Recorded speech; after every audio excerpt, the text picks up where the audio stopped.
पाक wheels actual start हुई थी दोस्तों की तलाश के लिए, रेवेन्यू के लिए नहीं की थी। मैं 20 साल मुल्क से बाहर रहा हूँ ना, और फिर जब मैं वापस कराची आया हूँ, मेरे सारे दोस्त कौन किधर गया पता नहीं चला, मुझे सब गायब। मैंने सोचा मेरे पास डोमेन भी बड़ा अच्छा पड़ा हुआ है, तो क्यों ना मैं एक वेबसाइट स्टार्ट कर लूँ। फोरम हमने स्टार्ट किए कि कोई आएगा। पहले इंटरनेट हर एक के पास नहीं था ना, कोई ट्रैफिक नहीं आया। उसके बाद मैंने कोई 6-7 आइडिया बनाई ना, अलग अलग नामों से बनाई। एक आईडी से मैंने लिखा कि भाई मेहरान का फ्यूल कंजम्पशन कितना है। दूसरी आईडी से मैंने लिखा कि 16। तीसरी आईडी से लिखा नहीं, ये झूठ बोल रहा है, 17। मैंने एक दिन अपने आप से बात की, मैंने ना डिफरेंट आईडी से। फिर ऑस्ट्रेलिया से एक बंदा पाकिस्तानी पहले आकर रजिस्टर हुआ। पाक व्हील्स का जो डोमेन मैंने लिया था $30 का, इन्वेस्टमेंट पाक व्हील्स पे टोटल $30 की हुई है। रजा सईद और सुनील मुंज 2008 में मैंने इनको सेल कर दी थी पाक व्हील्स। अभी सुनील नेक्स्ट लेवल पे ले गया है पाक व्हील्स को। पाक व्हील्स अक्सर लोग कहते हैं फर्स्ट ऑटो पोर्टल, फर्स्ट नहीं है, ये सेकंड है। अभी भी आप पाक व्हील्स में इन्वॉल्व हैं? हाँ, मेरे पास थोड़ा बहुत शेयर है। अस्सलाम वालेकुम, ऑफ द स्कूल के पॉडकास्ट में खुश आमदीद।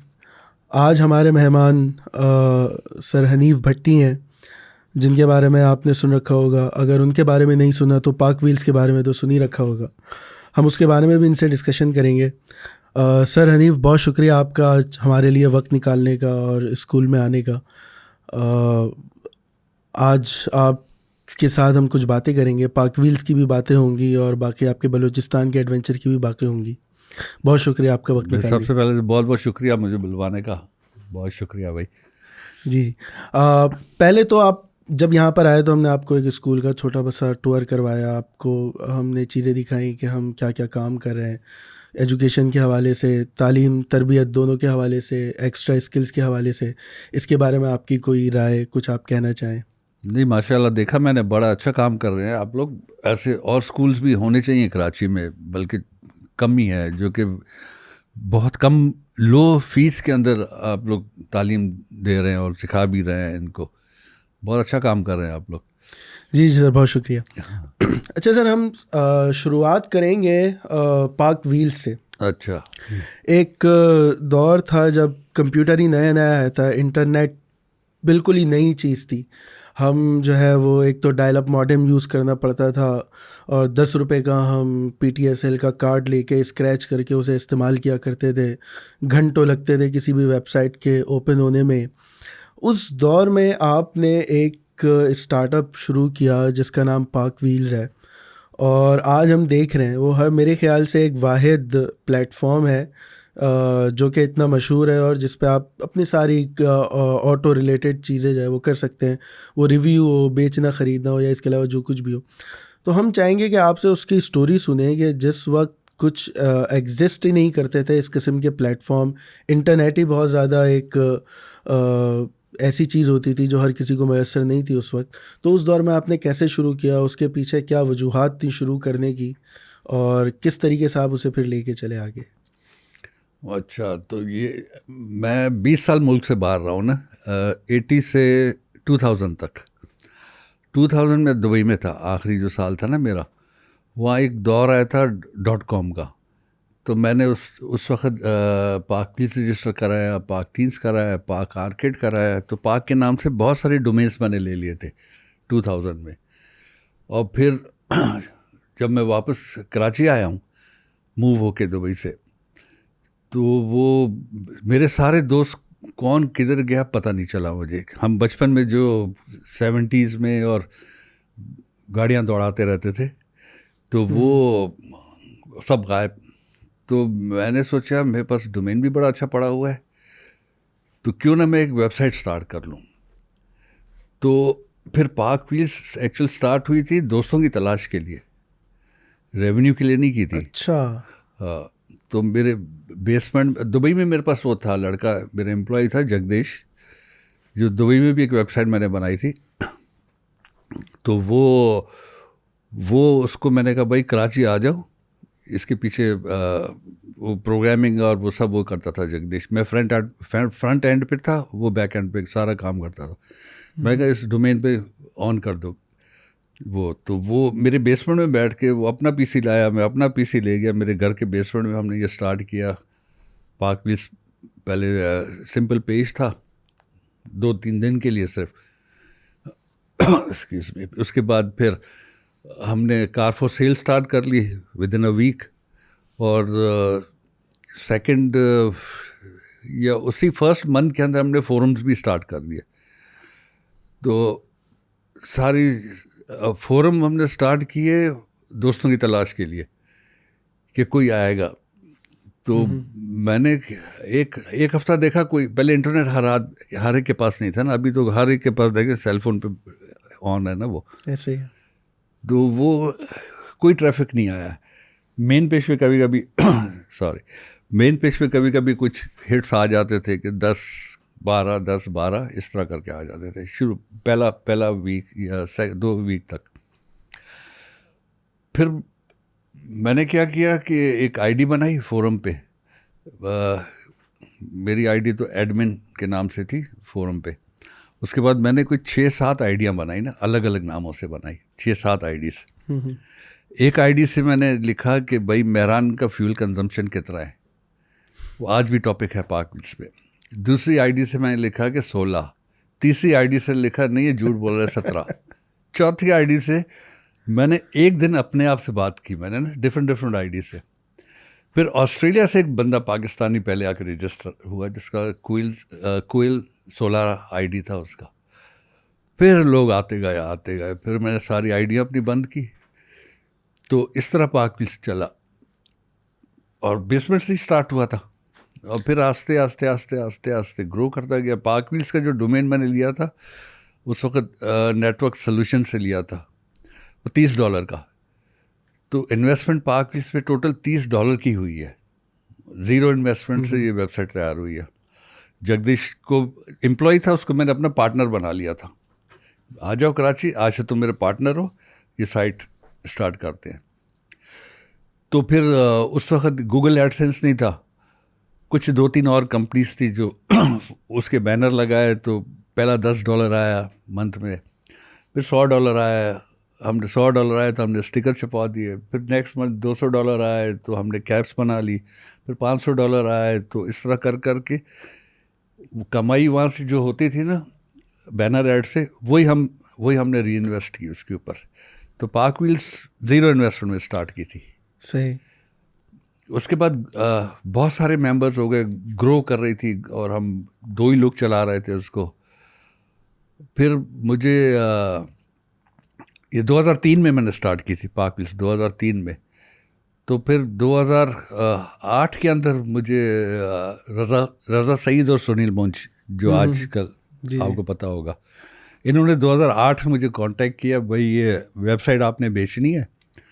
सॉरी, मैं कहा कि जी हाँ, अच्छे पैसे मिलेंगे तो बेच दूंगा, क्योंकि ग्रो कर रही थी। और हम 2 लोगों से मैंने कहा किसी अच्छे जगह भी चली जाए जो उसको आगे तक नेक्स्ट ऊपर तक ले जाए वो। फिर उनका देखा मैंने कि हाँ यार ये तो अच्छे बड़ा सॉफ्टवेयर हाउस है इनका, कॉन्फिस सॉल्यूशंस के नाम पे। फिर 2008 में मैंने इनको सेल कर दी थी पाक विल्स। फिर वो ये सुनील और रज़ा दोनों वही चला रहे हैं। अभी सुनील ने बड़ा अच्छा देखा नेक्स्ट लेवल पे ले गया है पाक विल्स को, बड़ी मेहनत की है।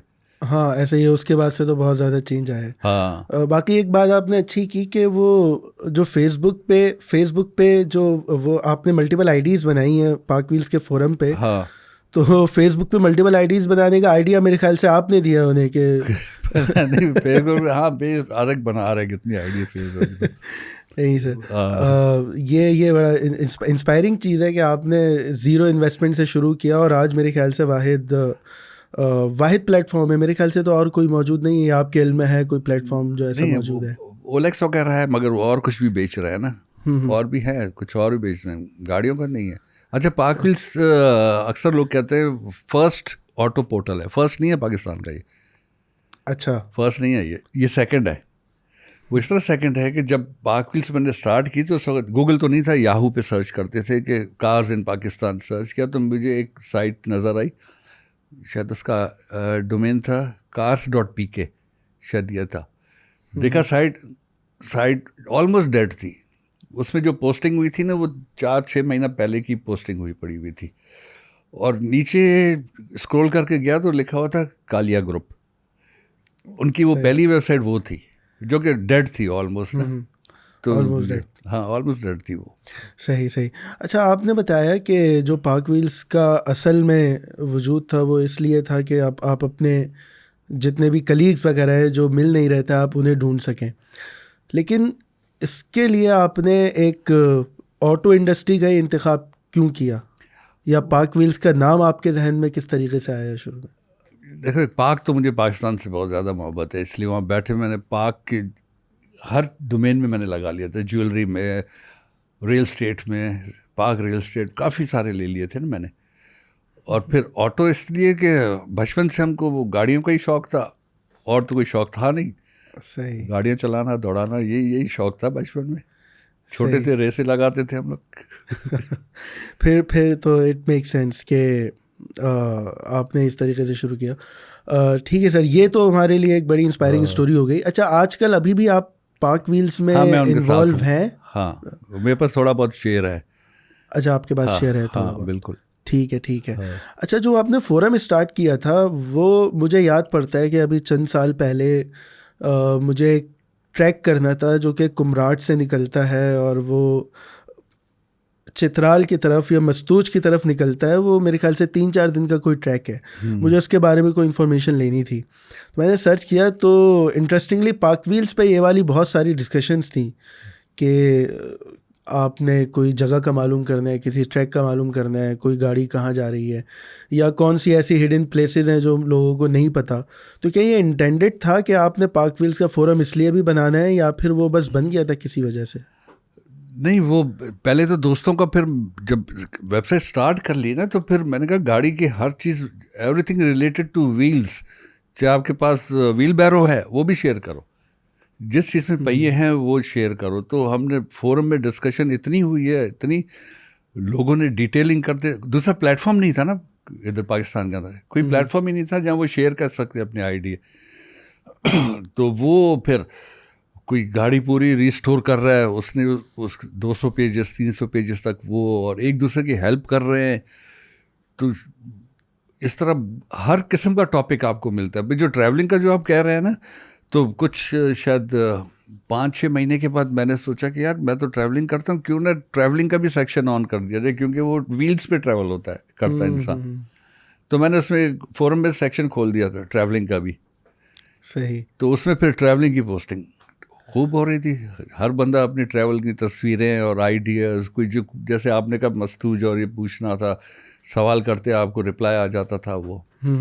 मुझे याद है सबसे पहले रिप्लाई आपका आया था और आपने कुछ लोगों को टैग करके कहा था कि भाई इन्हें जवाब दो, कहाँ जाना है। जो ट्रैकर है ना, क्योंकि मैं ट्रैकिंग नहीं करता ना, मैं वहीं जाता हूँ जहाँ मेरी गाड़ी जाती है। सही। मैं ट्रैकिंग नहीं करता। सही सही। अच्छा सर, हमने फिर जो है वो पाक व्हील्स की थोड़ी रैलीज़ वगैरह में भी उनका काफ़ी किरदार रहा है। जैसे अभी चोलिस्तान रैली एक मशहूर है, उसमें कुछ गाड़ियाँ वगैरह भी है, तो उसके बारे में बताएं। आपने उसमें कभी पार्टिसिपेट किया है? नहीं, मैं पहले देखने जाता था, ट्रैक पूरा करता था मैं, मतलब 1-2 दिन पहले चला जाता था, पूरा ट्रैक घूमता था, फिर एक स्पॉट देख लेता था। अच्छा, जो मेरा फर्स्ट ट्रिप था चोलिस्तान के अंदर, तो मैं स्टार्टिंग पॉइंट पे ही हमने कैंप किया था, तो इतनी डस्ट और मिट्टी थी, तो मैंने कहा नहीं भाई ये तो बहुत कुछ नज़र ही नहीं आ रहा।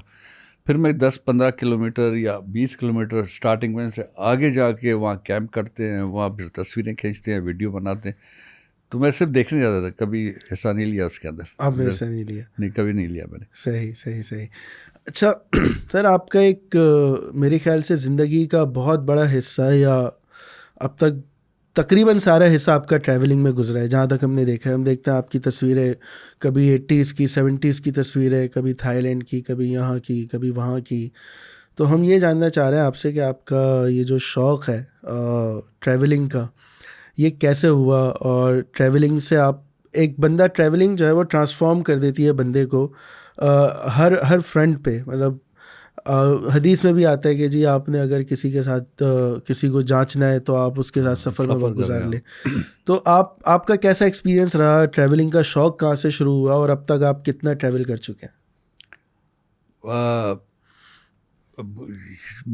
शायद 1969 था शायद, मेरे वालिद मुझे बाय रोड ले गए थे लाहौर। वो तस्वीरें मैंने शेयर की हुई हैं फेसबुक पे ना, और वापस आया तो मुझे शौक़ चढ़ गया तो उसके बाद मैंने ट्रैवलिंग शुरू कर दी। मैं छोटा था, मेरे एक चाचा थे बड़े फेवरेट, कहता था चाचा अब्बा को चले कोयटा चलते, हाँ चले जाएं। तो 69-70 से मैं ट्रैवल कर रहा हूँ हर जगह। बहुत कम जगहें रह गई हैं पाकिस्तान में, कुछ रह गई हैं, फेमस जगह भी रह गई हैं जो नहीं जा सका मैं। वो इंशाल्लाह इस ऑटम में शायद करूँ मैं। अभी जो आपने जो एक जीप है आपके पास वो पजीरो थी, लेकिन आज हम उसका नाम आजकल बिचारो के नाम से सुन रहे हैं, तो उसके पीछे क्या कहानी है? क्या ये वो आपकी कोई लकी जीप है, शुरू से आपके पास है, जिस पर आपने ट्रैवल किया है कहीं?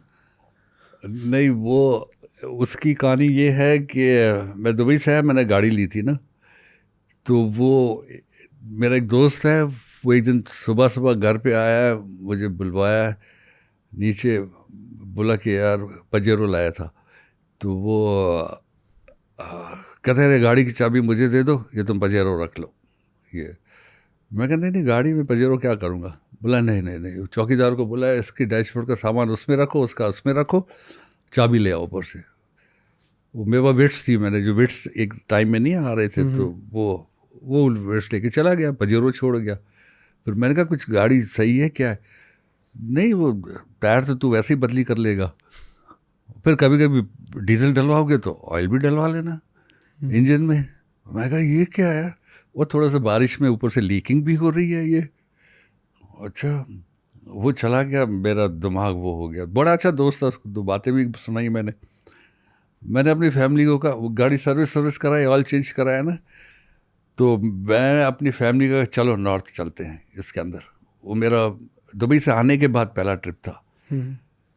हम नॉर्थ का है, तो मेरे वालिद ने कहा नहीं मैं भी पीछे आता हूँ, तुम लोग गाड़ी इंजन में आवाज़ सुनो गड़ गड़ गड़ गड़।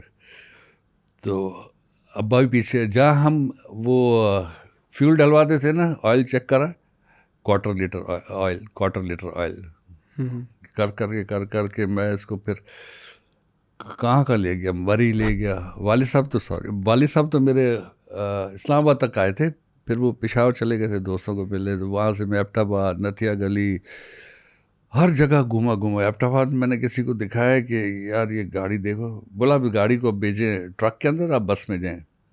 गाड़ी में कराची लाया, मगर मेरा इस्लामाबाद में जो पाक मिलर्स थे ना, जिनसे मेरी मुलाकात हुई पहली दफ़ा पाक मिलर्स बनने के बाद, जो दोस्ती हो चुकी थी ऑनलाइन, तो उन्होंने, उसमें एक है साकिब जिसका आईडी है स्पेक्ट्रा, उस पर पाक व्हील्स पे, उसने, उसको बहुत नॉलेज है इनकी ना, तो उसने खोला, बोला ये पजेरो नहीं है, बेचारी है।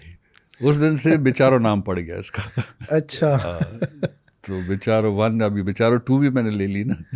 सही बहुत इंटरेस्टिंग। फिर वो उसको हर जगह में ले गया, वो कुछ हुआ ही नहीं, कहीं रोड पे बंदी नहीं हुई गाड़ी। उसके बाद दोबारा मैं कोयटा ले गया, उसके बाद मैं गोरखिल चला गया, फिर ग्वादर ले गया, और माड़े ले गया, रानीकोट फिर दोबारा चला गया, कहाँ ले गया। वो इंजन उसका बंद होने का नाम ही ले रहा था। सही, बहुत साथ दिया उसमें। शायद मेरे ख्याल से उस 70-80 हज़ार किलोमीटर चलाया उस ख़त्म इंजन पे। ऑयल पिला रहा हूँ और चल रहा है, ऑयल पिला रहा हूँ और चल रहा है। तो सही, उसका नाम फिर बेचारो पड़ गया बेचारी से। फिर वो टोटल, फिर उसके बाद सब कुछ चेंज किया, इंजन लिए, तो वो मेरे ख्याल से 4 लाख किलोमीटर चल चुकी है वो। अभी तक चल रही है? अभी तक चल रही है, घर पे ही है मेरे। ये बेचारो 2 में आया हूँ मैं। सही।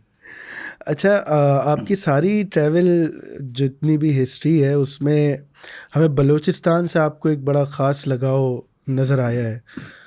उसकी क्या वजह है? हम बलूचिस्तान के बारे में भी बातें करेंगे, आपने किन किन जगहों पे गए हैं और किस तरीके का आपने लैंडस्केप वहाँ के देखा है, हम उससे भी बात करेंगे। लेकिन बलूचिस्तान से इतना ख़ास लगाव, आप उसकी वजह क्या है आपकी? उससे पहले आपको एक और सवाल करना चाहिए, जो कनेक्टेड है इससे ना, स्कूल का, बलूचिस्तान और स्कूल का कनेक्शन है।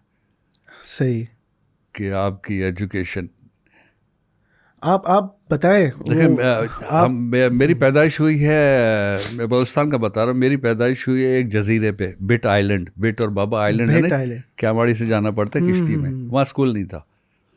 तो मेरे वालिद ने मुझे एबटाबाद भेज दिया बर्नॉल स्कूल के अंदर। मैं 1 से 5 तक वहाँ पढ़ा हूँ, एबटाबाद? एबटाबाद बर्न हॉल में। अच्छा, सही सही। तो यहाँ से भिट्स जो आइलैंड है उससे एबटाबाद भेजने की क्या वजह थी इतनी दूर? वो सबसे अच्छा स्कूल था पाकिस्तान के, 3 तो स्कूल थे, लॉरेंस था, एचएसएन था, उस वक्त तो गिनती के स्कूल थे ना, एबटाबाद उनमें से एक था, बर्न हॉल जो है ना। सही सही। 3-4 तो अच्छे स्कूल थे, बहुत अच्छे स्कूल थे, जैसे हबीब पब्लिक भी था, थे कम थे, इतने नहीं थे उस वक्त स्कूल। बोर्डिंग वो सबसे अच्छा था वो। ये आप 60s की बात कर रहे हैं? हाँ 60s की। तो वो उसके जो टीचर वगैरह सब डच थे, पाकिस्तानी एक दो ही थे उसके अंदर। हाँ, मैं अपनी ज़बान भूल जाता था, कराची आता था। तो 5th के बाद जब मैं छुट्टियों पे ख़त्म करके आया हूँ तो मेरी दादी ने मुझे जाने नहीं दिया कि नहीं बच्चा आंखों के सामने रहेगा। फिर मुझे अपने घर के पीछे स्कूल में डाल दिया इधर। तो वो मेरा इंटरेस्ट ख़त्म हो गया पढ़ाई में। वो जाता था नहीं जाता था, फिर वो स्कूल से मैं निकाला गया। फिर दूसरे स्कूल में वो मेरा बेस अच्छा था एबटाबाद की वजह से ना, तो यहाँ 6th में एडमिशन मिली, पूरा कंप्लीट नहीं किया। दूसरे स्कूल में गया, 7th में गया, उस बेस की वजह से जब टेस्ट लिया तो वहाँ भी मैं नहीं जाता था, एब्सेंट निकाला गया। फिर दूसरे स्कूल में मैं गया तो वो 8 में मैं गया, वहाँ भी 2-3 महीने पढ़े, फिर निकाला गया। पहला कायदीन स्कूल था, फिर हैप्पी होम था, मैरी क्लाको था, आखिरी मेरा कैंट पब्लिक था यहाँ पे। तो फिर मैंने अब्बा को कहा, अब्बा मेरे से नहीं पढ़ा जाता ये वो। तो मुझे कहते बड़े हो कि तुमको क्या बनना है? मैं कहा मुझे कुछ भी नहीं बनना है, मुझे घूमना है। बोला ठीक है जाओ ग्वादर ऑफिस संभालो। ग्वादर में हमारा ऑफिस था। तो 3 साल में उस एज में ग्वादर चला गया था। वहाँ से ऑफिस कम बैठता था, एक 4x4 थी मेरे पास। तो सदर्न बलूचिस्तान में बहुत घुमा हुआ है, तो इस वजह से बलूचिस्तान से मुझे बहुत लगाव हो गया ना। 3 साल तक मैं नीचे सारा बलूचिस्तान देखता रहा, क्वेटा के नीचे तक। तो फिर बाद में अभी भी मैं बलूचिस्तान ही जा रहा हूँ, और मेरे घर में आधे लोग बलोच हैं। मेरी माँ बलोच, मेरी नानी बलोच थी, मेरी दादी बलोच है, मेरी 3 बहुएँ बलोच हैं, 2 बहुएँ, एक भाभी बलोच है। तो मेरे घर में बलोची भी चलती है, ब्रावी भी चलती है, उर्दू भी चलती है, और कच्छी भी चलती है ज़बान मेरे घर के अंदर। सही सही। तो इसलिए बलूचिस्तान बड़ा पसंद है मुझे। तो आपके स्कूल चेंज करने से मुझे लग रहा है कि आपने अपने विचारों में ऑयल से ज़्यादा अपने स्कूल्स चेंज किए। फिर नहीं गया मैं स्कूल में। मैंने कहा नहीं, मुझे कुछ ना साइंटिस्ट बनना है, ना डॉक्टर बनना है, कुछ नहीं बनना है मुझे, मेरा एम है घूमना। लेकिन आपने एक अहम चीज़ का इंतखाब किया, और वो है घूमना, और वो आपकी शख्सियत में भी नज़र आती है। जो एक घूमना या ट्रैवल सफ़र जो आपके अंदर चेंजेस लाता है, वो एक शख्सियत में भी नज़र आती है कि वो कैरेक्टर डेवलपमेंट वगैरह, वो बाकी सारी चीज़ें तो आपकी शख्सियत में नज़र आती हैं सर हमें, कि आपने ट्रैवल से जो कुछ हासिल किया है। बाकी हम बलूचिस्तान में, अब बलूचिस्तान के बारे में आपसे और ज़्यादा बात करना चाहेंगे कि आपने शायद तकरीबन पूरा बलूचिस्तान घुमा हुआ है, या कोई हिस्सा ऐसा रह गया है? नहीं है, काफ़ी। आप नहीं, एक लाइफ टाइम में नहीं देख सकते हो ना, बहुत बड़ा है पाकिस्तान, बड़ा है बलूचिस्तान, बड़ा है, आप हर जगह तो नहीं देख सकते हो। तो कौन सा हिस्सा आपका पसंदीदा हिस्सा है? क्योंकि अमूमन बलूचिस्तान लोग इस वजह से जाना नहीं पसंद करते, 2 वजहों से। एक तो कुछ सिक्योरिटी वजूहात की वजह से, दूसरा ये कि वहाँ की जो टेरेन है वो बहुत ज़्यादा खुश्क है, वहाँ पे पौधे आपको नहीं मिलते, वो ग्रीनरी नहीं मिलती जिस तरीके से कश्मीर या बाकी नॉर्दर्न पाकिस्तान में है। तो उसके बावजूद आप वहाँ पे इतना ज़्यादा वक्त गुजारते हैं, तो उसकी क्या वजह है? आपको टेरेन पसंद है? नहीं, या ट्रेन तो बहुत पसंद है मुझे, लोग बहुत अच्छे हैं वहाँ पे ना। अक्सर मैं अकेला भी चला जाता हूँ, कहीं भी गाड़ी स्टार्ट की, पहाड़ों के अंदर ऑफ रोडिंग करके, कोई गांव आया उसके पास, तो वो मैं हब से सब्ज़ी और वगैरह, एक दफ़ा मैं और मेरे दोस्त गए, हमने कहा चलो यार किधर चलते हैं, वेजिटेबल वगैरह हमने रास्ते से ले लिया था, ताकि कोई भी होगा हम बना लेंगे, या कोई होगा उसको बनाएंगे, वो उसको कहेंगे यार बना दो। गोट है ना, अंदर गाँव है अंदर पहाड़ों में। उधर गए, इस्लाम दुआ की, ये दिया उसको, ये बना दें रात के खाने के लिए। हमने बोला हाँ बिल्कुल बना दें। रात को बकरा उसने काट के खिला दिया हमको। बोला हम आप मेहमान, हम आपको सब्ज़ी खिलाएंगे, सब्ज़ी हम खाएंगे, आप बकरा खाओ। अब 2 आदमी के लिए उन्होंने बकरा काट दिया। और कहीं भी रास्ता पूछे ना, वो बोला कि पहले चाय पी के जाओ फिर बताऊँगा। तो ये बहुत अच्छे लोग हैं, और यहाँ सब है, नदियाँ हैं, आबशार हैं, बहुत कुछ है, और बिल्कुल डिफरेंट है बलूचिस्तान, बिल्कुल डिफरेंट है। हाँ, डिफरेंट तो है बिल्कुल, वो हम तस्वीरों में ही देखते हैं। मेहदी भाई हमारे साथ आए थे, हमने उनसे भी इस बारे में बात की थी कि मार्स भी कहा जाता है उसे, मार्स ऑन अर्थ कहा जाता है, मार्स जितनी उसकी बिल्कुल। खूबसूरत डिफरेंट किस्म की टेरेन है। वहाँ पे एक जो इंटरेस्टिंग चीज़ है वो मड वॉल्केनोज हैं। हाँ उन पे भी हमारी बात हुई थी। आप कितने मड वॉल्केनोज की तरफ आप गए हैं जो आपने समिट किए हैं या देखे हैं? नहीं, मैं कह रहा मैं ट्रैकिंग नहीं करता, मैं नीचे बैठा रहता हूँ। ये मेहंदी भाई गए ऊपर चढ़ के आ जाते हैं। ये इन्होंने बहुत एक्सप्लोर किए, बहुत सारे। पहले तो सॉरी, मैं पहले जब शुरू में गया था, जब इन पूरा कंप्लीट नहीं था कोस्टल हाईवे ना, ब्रिजेस रह गए थे सारे, तो मैंने देखा ये क्या नज़र, मुझे नहीं पता था वॉल्केनो है ये। हम ऑफ रोडिंग करके पहुँचे उधर, अच्छा ये तो ये है वॉल्केनो है। दूसरे ट्रिप में गया तो वहाँ एक बोर्ड लगा हुआ था रोड के ऊपर, highest active mud volcano 300 feet. फिर एक ट्रिप में मेहंदी मेरे साथ गया था, उसने भी देखा। मेहंदी बहुत एक्सप्लोर करता है, तो उसने कोई 100+ वॉल्केनोस एक्टिव एक्सप्लोर किए उसी इलाके के अंदर। एक तो रोड पे हम चंद्रगुप्त जा रहे होते हैं, उससे राइट साइड पे 2 हैं, मेन रोड के ऊपर 2 वॉल्केनोस है, वो उसने एक्सप्लोर किए। तो और उसका नाम भी एक माउंट मेहंदी मैंने रखा है ना। जी मैं जी। नीचे खड़ा हुआ था, मैं कहा तुम लोग जाओ ऊपर, भाई मेरे से मैं ट्रैकिंग नहीं कर सकता। ये सुबह मेरा अगला गए। सवाल उसी पर है कि हम माउंट मेहदी तो देखते ही हैं, लेकिन उसके साथ साथ एक कोहे हनीफ भी देखते हैं। हाँ, तो उस कोहे हनीफ के पीछे क्या कहानी है? ये 2 जो है, माउंट मेहंदी है और कोई हनीफ है ना, ये मेन रोड के ऊपर है ना। तो ये मेहंदी ने ही डिस्कवर किए दोनों। तो मुझे कहा चलते हैं हम, ये चढ़ते हैं ऊपर ना इसके। तो वो पहले गए ऊपर माउंट मेहंदी पे, नीचे उतरे, इसका क्या नाम रखे, मैं कहा माउंट मेहंदी। फिर मुझे कहते हैं दूसरा भी एक है, इससे थोड़ा बड़ा है, और मैं कहा चलो अगली दफ़ा उस पर जाएंगे। तो ये गए ऊपर, नीचे उतरे, इसका क्या नाम रखे, बोले इसका नाम कोई हनीफ रख देते। मेहंदी ने, फिर मेहंदी भाई ने ये रखा, उसका नाम रखा कोई हनीफ। अच्छा, आपने माउंट मेहदी रखा और मेहदी भाई ने कोहे हनीफ रखा। सही सही। तो अच्छा, आप कह रहे हैं कि आपने उसे ट्रैक नहीं किया? नहीं, मैं ट्रैकिंग नहीं करता ना, मैं बहुत सही कम चलता हूँ मैं। सही सही। ठीक है, बलूचिस्तान के बारे में तो हमें अंदाज़ा हो गया, लेकिन इसके अलावा आपने बहुत सारे मुल्कों में भी सफ़र किया हुआ है और बहुत पुराना मतलब बचपन से आप सफ़र करते जा रहे हैं। तो ये वालिद साहब की तरफ से था कि वालिद साहब आपको लेके जाते थे या आप ख़ुद कुछ तरीके से करके आते थे? मतलब हम स्टोरी सुनना चाह रहे हैं कि एक बंदा अगर फुल टाइम ट्रैवलर होना चाह रहा है, हमारे यहाँ तो ये होता है ना, मुझे ट्रैवल करना है तो भाई मैं जॉब से पहले 1 साल कमाऊँ, पैसे जमा करूँ, फिर उसके बाद जाके मैं इस काबिल होऊंगा कि कुछ टिकट लेके मैं आगे पीछे जा सकूँ। तो हम जैसे ट्रैवलर के लिए आपकी स्टोरी बड़ी करामत साबित हो सकती है कि आपने शुरुआत कैसे की एक फुल टाइम ट्रैवलर होने की। वही मैंने बताया ना, 3 साल वो ऑफिस अब्बा का देख रहा था मैं वहाँ, उसमें मैंने ट्रैवलिंग वहीं शुरू कर दी थी। वापस आया तो फिर मैं दुबई दुबई गया, वो पूरा यूएई देखा मैंने कितनी दफ़ा बाय रोड, वो देखा। फिर आया, फिर मैं कहाँ गया, फिर नॉर्थ के चक्कर मैंने लगाए उसी टाइम पे, 80 से पहले। नॉर्थ गया हूँ काफ़ी दफ़ा। वो अब्बा साथ नहीं थे, अब्बा 1 या 2 ट्रिप में मेरे साथ थे। फिर उसके बाद मैं फार ईस्ट चला गया 7 साल के लिए, सिंगापुर और फुकेट वहाँ था। तो मैं फुकेट सिंगापुर बाय रोड आता जाता था, एंजॉय करता था मैं गाड़ी चलाना। और वो बहुत चक्कर लगे। थाईलैंड पूरा देखा, मलेशिया पूरा देखा, हर सिटी देखा मलेशिया का, और एक दफ़ा नहीं बहुत दफ़ा देखा। तो आप फंड कैसे करते थे ट्रिप अपनी? हमारा फिशिंग का और शिपिंग का बिजनेस है ना, तो वो फिर वो कार्गो, जैसे कार्गो वेसल्स हैं, अभी तो नहीं है, वो पहले चलती थी ग्वादर, पसनी और माड़ा।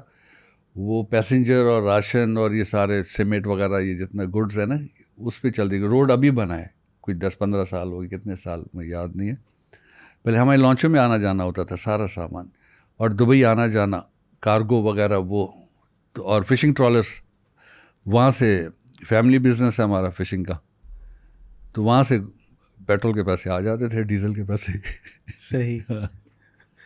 आपको कोई बंदा जितना ज़्यादा घूमता है उतनी ज़्यादा तजुर्बात होते हैं। कोई ऐसा तजुर्बा जो आपको अभी तक याद हो कि हाँ, ये ट्रैवलिंग का एक बड़ा एक्सपीरियंस है जो कि मुझे हुआ, आप कहानी के तौर पे सुनाते हो लोगों को? ऐसा तो मुझे अक्सर लोग कहते हैं यार अकेले जाते हो, कोई जिन भूत वगैरह नज़र नहीं आया? मुझे तो कोई नज़र नहीं आया कभी ऐसा नज़र नहीं, और ऐसा कोई वाकया ऐसा है नहीं। गाड़ी कभी कभी ख़राब हो जाती है बस, और ऐसा मेरा बड़े सुकून से वो सारे ट्रिप्स हुए हैं। ये मैं कहता हूँ कि भाई वो सबसे पूछता हूँ भाई आप मोटरवे पे M2 पे लाहौर से इस्लामाबाद कितने घंटे में जाते थे? कोई कहता है 4 घंटे, कोई कहता है 5 घंटे, कोई कहता है 3.5 घंटे। मैं कहा मेरा रिकॉर्ड नहीं तोड़ सकते, मेरा 15 घंटे का रिकॉर्ड है। कहता है 15 घंटे? मैं कहा मैं अकेला था, रात को 11 बजे निकला हूँ लाहौर से, कलर कार पे पहुँचा हूँ, दिसंबर का महीना था, ठंड थी बहुत और हल्की हल्की ड्रिजलिंग हो रही थी। तो मैं गया, चाय का कप पकड़ा उधर से, पीछे अपनी गाड़ी के पीछे सीट पे ऐसे टेक लगा के, पाँव सीट पे लंबे करके, शीशे चारों उतार दिए, पानी हल्का हल्का अंदर आ रहा है, और रात को मेरे ख्याल से 2-3 बजे से लेकर सुबह 8 बजे तक मैं चाय पीता रहा हूँ। तो मुझे 15 घंटे का हुआ ये सफ़र इस्लामाबाद तक, लाहौर इस्लामाबाद। इंटरेस्टिंग। लोग ये बताते हैं कि जी हमने इतनी तेज़ गाड़ी चलाई कि हम इतनी देर में वहाँ पहुँच गए। नहीं, मैं तो वो तेज़ बचपन में जो चला ली, अब तो एंजॉय कर, क्योंकि आप स्पीड में जाते हो, अब साइडें तो देख नहीं सकते हो ना क्या होता है। मैं तो स्पीड लिमिट, जो रोड की स्पीड लिमिट है उसी भी गाड़ी चलाता हूँ, कभी कभी तो उससे भी कम चलाता हूँ। वो जल्दी नहीं होती, अकेला होता हूँ तो उससे भी कम चलाता हूँ, बहुत स्लो। मोटर पे जितने स्टॉप्स हैं ना, हर स्टॉप पे खड़ी होकर मैं चाय पीता हूँ, हर स्टॉप पे, क्योंकि जल्दी नहीं होती मुझे। सही, इंटरेस्टिंग। अच्छा, आप जो है वो अगर हम दोबारा बलूचिस्तान की बात करें, आपके कौन कौन से एरिया बलूचिस्तान में पसंदीदा हैं जो कि ईज़िली एक्सेसिबल हो? मतलब हम जो हमारे देखने वाले हैं, स्टूडेंट्स वगैरह जो कोई भी देख रहे हैं, जो ईज़िली एक्सेसिबल हों और एक तरीके से स्टार्टिंग पॉइंट हो लोगों के लिए ये जानने का कि बलूचिस्तान भी एक ऐसी जगह है जहाँ पे टूरिज़म हो सकता है, जहाँ पे सिक्योरिटी के इतने मसाइल नहीं है जितना पोर्ट्रे किया जाता है। तो वो कौन सी जगह है जो आप कहेंगे कि हाँ, फर्स्ट टाइमर के लिए कि वो आएँ और एक्सप्लोर करें? ये सबसे पहले तो बलूचिस्तान बहुत सिक्योर है। मैंने अकेला कितना ट्रैवल किया, वो हर जगह ही कुछ होता है, कुछ कराची में कितने केसेस होते हैं आप देखें ना, कंपेयर करें तो बलूचिस्तान में तो इतने तो होते ही नहीं है, साल में 2-4 इवेंट्स केसेस होते हैं ऐसे, और बहुत सेफ है। अकेला कितना ट्रैवल किया, बहुत किया मैंने बलूचिस्तान, कभी भी ऐसा कुछ भी नहीं हुआ, लोग बड़े हेल्पफुल हैं।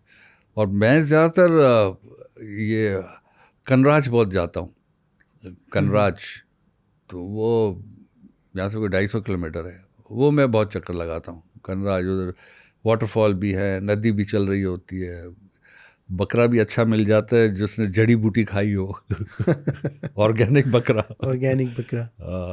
वहाँ पे जो कास का अभी कुछ अर्से पहले मेरे ख्याल से लास्ट ईयर इवेंट है, वो वहीं पे हुआ था। हाँ, वो हुआ था विंदर से 50 किलोमीटर्स पे ना, तो मैं जाता हूँ विंदर से कोई 125 किलोमीटर, 130 किलोमीटर्स अंदर, वहाँ जाता हूँ मैं ज़्यादातर। तो मैं ये जहाँ कास का हुआ था, मैं अब फिर जा रहा हूँ इस वीकेंड पे। सही। अच्छा, जो कनराज रिवर है वो बाय रोड इजीली एक्सेसिबल है? कोई बहुत अच्छा रोड है। नहीं, बहुत अच्छा रोड है और ऑलमोस्ट ज़ीरो ट्रैफिक है, ट्रैफिक भी नहीं है इतनी उधर। सही, मतलब जो आप जगह बता रहे हो वो तो अच्छी है। रिवर है वो कनराज रिवर ही है मेरे ख्याल से। हाँ, कनराज रिवर आपको साइड पे नज़र आता है। अगर पूरे बड़े पूल्स आपको देखने तो आपको 4x4 चाहिए अंदर पहाड़ों में जाने के लिए ना, वो फिर 4x4 हो तो आप अंदर जाए, वरना रोड के साथ पे भी रिवर लगता रहता है। अभी वो किया था ना कास का, अभी किया था तो रोड के लेफ़्ट साइड पे किया था कैंप, और पहले किया था रोड के राइट साइड पे आगे किया था, वो भी रिवर ही था साथ ही। अच्छा, वो किसी पूल वगैरह से आ रहा है वो रिवर? नहीं, ज़मीन में से, और बारिशों का और ज़मीन में से पानी निकलता है ना। नहीं, वो जो आप बता रहे हैं कि अगर आपने वाटरफॉल या पूल्स वगैरह देखने तो वो 4x4 का रास्ता है कहीं ऊपर। हाँ, वो टुपको अगर जाके देखें तो टुपको है, वरना नहीं, ये जो रिवर चल रहा है जो आपको बता रहा हूँ विंदर रिवर, तो वो रिवर तो बह रहा है, कहीं कहीं बहुत बड़े बड़े पूल्स बने हुए हैं ना, कि पानी का 6 फीट है, कहीं 8 फीट का पूल बना हुआ है, नेचुरल पूल्स बने हुए हैं ये, जहाँ आपको 4x4 चाहिए उसमें जा सकते हो आप। सही। अच्छा अनीफ भाई, कोई आपका कोई रिकमेंडेशन, कोई लेसन जो आपने इतने अरसे की ट्रैवलिंग से सीखा हो, जो हमारे देखने वाले और स्पेशली ऑफ द स्कूल के बच्चों के लिए करामत साबित हो? सॉरी, मैं तो कहूँगा यार, वो शायद आप लोगों को गलत भी लगे, जो आपका दिल चाहता है ना बच्चे का, वो बने। ये नहीं कि अब उसको बनना साइंटिस्ट है, अब्बा उसको डॉक्टर बनाने की कोशिश कर रहे हैं, वो फिर कामयाब नहीं होता बच्चा। जो बच्चे का खुद का है कि उसका जो माइंड कह रहा है कि उसको मुझे इंजीनियर बनना है, तो इंजीनियर ही बने वो। अपने पेरेंट्स को किसी तरह समझा लें, इस तरह करके।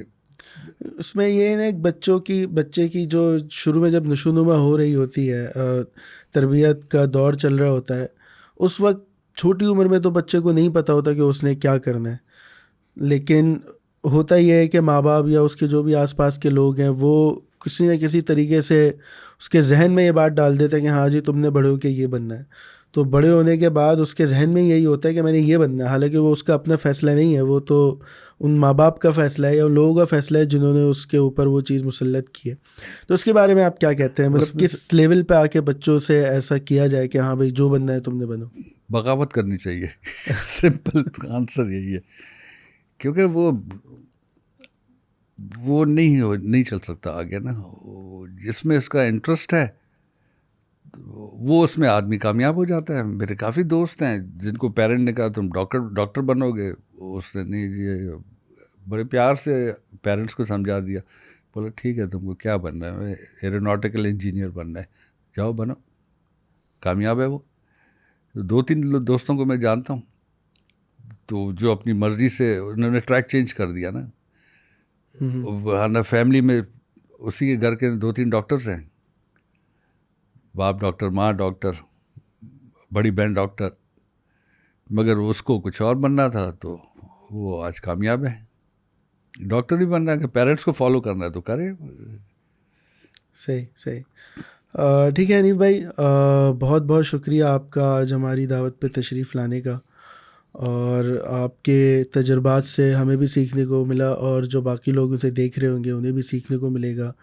मगर जो बलूचिस्तान के बारे में आपने चीज़ें बताई हैं, सेफ़ है, बहुत खूबसूरत जगह है जो लोग जा सकते हैं जहाँ पे, वो भी हमारे लिए एक तरीके से नहीं है। और हम इस चैनल के थ्रू ये भी लोगों को बताएंगे कि जी Baluchistan is a very safe place to go to explore, कि वहाँ पे टूरिज़म करें, वहाँ के लोग बहुत अच्छे हैं। हम नॉर्थ वगैरह के बारे में तो बातें बहुत करते हैं कि जी बड़े मेहमान नवाज़ लोग हैं और इस किस्म के लोग हैं, लेकिन बलूचिस्तान के बारे में हमारा कभी ऐसा कोई तजुर्बा रहा नहीं है। तो आपका बहुत शुक्रिया, आपने वक्त निकाला और हमें अपनी कीमती बातों से नवाजा। भाई आपका बहुत बहुत शुक्रिया, आपने मुझे बुलवाया और कैमरे के सामने बैठने का मौका दिया। बहुत शुक्रिया भाई, बहुत शुक्रिया।